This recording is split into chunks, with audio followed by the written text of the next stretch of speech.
বলতেছিলাম মাগরিবের সময়ের ঘনে আসছে।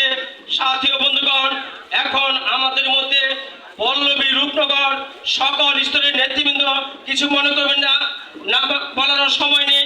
ছাত্রদল, যুবদল, স্বেচ্ছাসেবক দল, পল্লবী এবং রূপনগর থানা মূল দল, সকল স্তরের নেতৃবৃন্দ আজকে এখন আমাদের মধ্যে মূল্যবান বক্তব্য নিয়ে আসছেন প্রধান অতিথি হিসেবে ঢাকা 16 আসনের নয়নের মণি, কারো সন্তানের সমতুল্য, কারো বন্ধুর সমতুল্য, কারো ভাইয়ের সমতুল্য জননেতা জনাব আমিনুল হক ভাইকে এ পর্যায়ে বক্তব্য রাখার জন্য অনুরোধ করছি।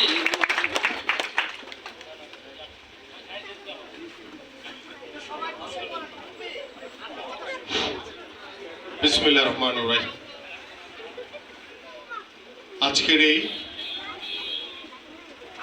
আলোতে বাসিন্দাদের নিয়ে মত বিনিময় সভার সম্মানিত সভাপতি এবং উপস্থিত আমাদের মহানগর বিএনপি নেতৃবৃন্দ, থানা বিএনপি নেতৃবৃন্দ এবং আমার সামনে উপবিষ্ট আমার প্রীতি সমতুল্য বাবারা রয়েছেন, মাতৃ সমতুল্য মায়েরা রয়েছেন, ভাইরা, বোনেরা, বন্ধুরা রয়েছে, এই প্রিয় এলাকাবাসী সবাইকে আসসালামু আলাইকুম ওয়া রাহমাতুল্লাহি ওয়া বারাকাতুহু।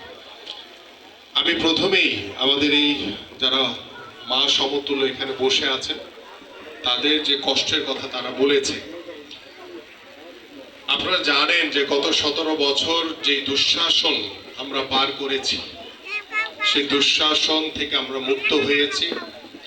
কিন্তু বর্তমানে ওই গত 17 বছর ওই স্বৈরাচার সরকারের যে লোকাল এমপিরা বা যারা আওয়ামী বাহিনীর ছিল, আমি জানি না কখনো আপনাদের কাছে এসে জিজ্ঞেস করেছে কিনা যে আপনাদের সমস্যা কি। জিজ্ঞেস করেছে কেউ আপনাদেরকে? কেউ জিজ্ঞেস করে নাই। দেখেন, দীর্ঘ 17 বছর তারা জোর করে ক্ষমতায় বসেছিল। কারণ আপনাদের কাছে জিজ্ঞেস না করার কারণ হচ্ছে কারণ আপনাদের ভোটে তো তারা নির্বাচিত হয় নাই, তারা নিজেরাই জোর করে ক্ষমতায় বসেছিল, এই জন্য আপনাদেরকে প্রয়োজন ছিল না।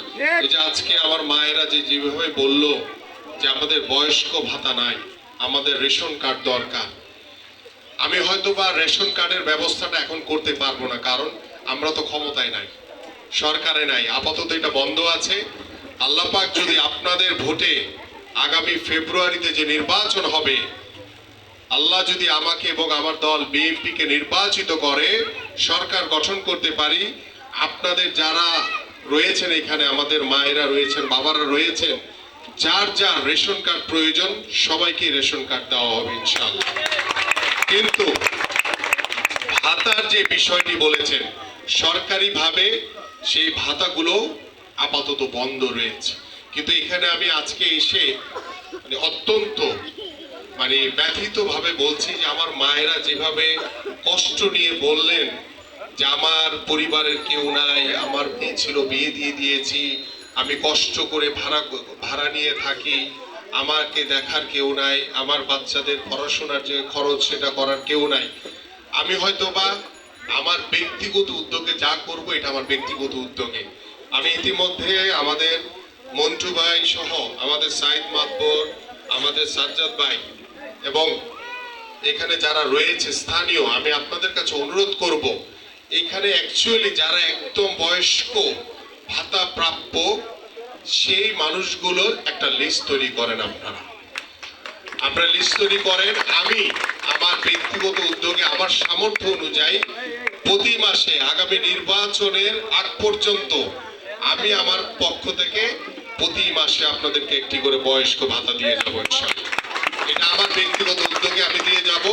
এবং সেই লিস্টটা করলে আপনারা যারা একদম অ্যাকচুয়ালি, যে আমার কাকা বলে গেলেন যে বয়স বাড়ায় তারা বয়স্ক ভাতা নিচ্ছে, এরকম যাতে না হয়, এটা তো ব্যক্তিগত উদ্যোগে দিব। এখানে আপনারা যারা আছেন, আপনাদের যে আইডি কার্ড আছে, এনআইডি কার্ড আছে, সেই এনআইডি কার্ড দেখে আমরা লিস্ট করে ইনশাআল্লাহ যারা একদম প্রাপ্য তাদেরকে আমরা এই বয়স্ক ভাতাটা প্রদান করব ইনশাআল্লাহ। এটা গেল 1 নাম্বার। আর রেশন কার্ডের জন্য যেটা বললাম, ইনশাআল্লাহ আল্লাহ পাক যদি আমাদেরকে আগামী নির্বাচনে নির্বাচিত করে, এখানে বাছাই করে যারা রেশন কার্ড প্রাপ্য সবাইকে রেশন কার্ড দেওয়া হবে ইনশাআল্লাহ।